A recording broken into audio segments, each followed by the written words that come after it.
د پاسپورټ آفیس لورلای دا دفتر دی.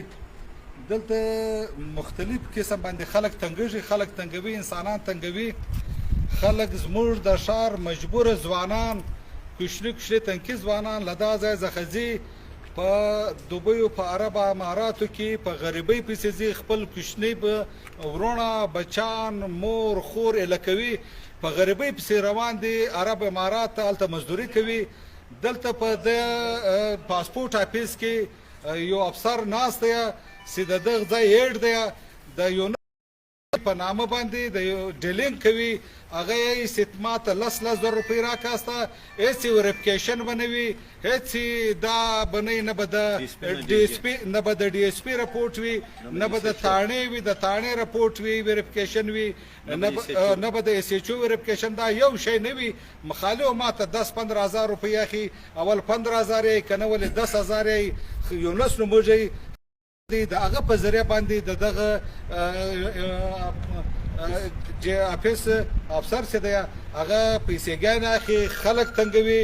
موږ له بالایقامه څخه درخواست کوو له ډي سي لورلایي، کمیشنر او متعلقه ډپارټمنټ څخه چې دلته چې دا کم خلک پاسپورټونه د حج دپاره جوړوي او یا یې د روزګار دپاره جوړوي یا یې د عمرې دپاره جوړوي، دا خلک کته یې دغې نه بخښي.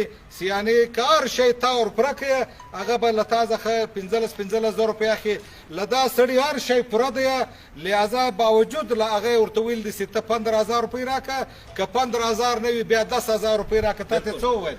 بالکل خبره صحیح وکړه. او څه درته ملک صاحب کوم بیان وکړو دغه بیان ټیک ده. یارې پرون په 22 تاریخ وو، په 21 تاریخ له یو نک سره ټلیفون وسو د بل خروج درته له 10 ته 13,000 روپۍ لګېږي. بیا نن زه رالم، ده راته وویلو وایي زه 15,000 غواړم. مال د کمپلیټ شوی د سامان ټوټل یې لوکل مال شته، یې په هغه بي فارم مال شته، یې 74 شناخته کارت مال شته، یې بیا یې حق نشته. بیا د تا ول مال میټایي د حق د 40,000 یا 1500 کار چې جمع کېږي ټیک 2,000 روپۍ دول نه. بیا سولر واپس راغی 10,000 پر راکوي.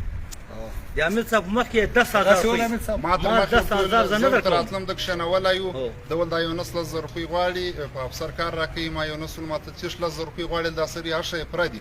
د ما ته وایي سامي ده ته دا سړي کار مور خرابوه، دا غریب سړی دی، 10,000 روپۍ اوس د افسر کار ورکوي. ما رضا کړی ده، ما د خاطر کړي دي 10,000 روپۍ ورکوي. ما ورته له روپیو قسم سو کوم چې بینک چالان جمع سوی ده هغه چالان ده جمع، نور یوه روپۍ زه نه ورکوم. هغه ولته دا سړي کار ورخرابوي، ته دا سړي دښمن یې، ته کار ورخرابوي. دلته زه د ورځې 10 پاسپورټه زه جمع کوم، د خلکو کارونه ورکوم. دا سړی من لاسه مه باسه، زه دا پاسپورټ جمع کوم. مال قسم ده کوم له روپۍ ما تا ته درکړله، نه موږ یوه روپۍ ورکوو. هر څه پوره دي، بیا ته د څه پیسې غواړې دا سړي؟ زه به حیثیت لورلایي او به حیثیت چیرمن مرکزي انجمن تاجران، به حیثیت ډسټرکټ کوارډینیټر تحریک انصاف د دغې رویې سخته مذمت کوو او دا خلک یې تنګ کړي دي.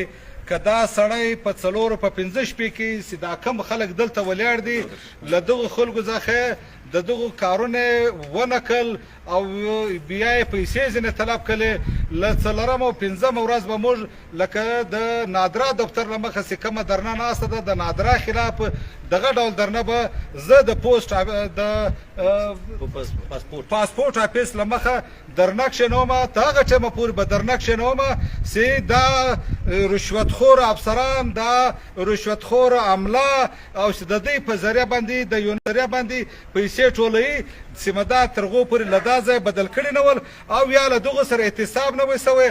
زه له بالایقامه څخه درخواست کوم چې د کوټې، د کوچلاغ، د پښین پاسپورټونه له دا ځای څخه سوي دي، شناخته کارډونه له دا ځای څخه سوي دي، د دغو د پوره انکوایري وکړل کېږي. مهرباني په درناوي.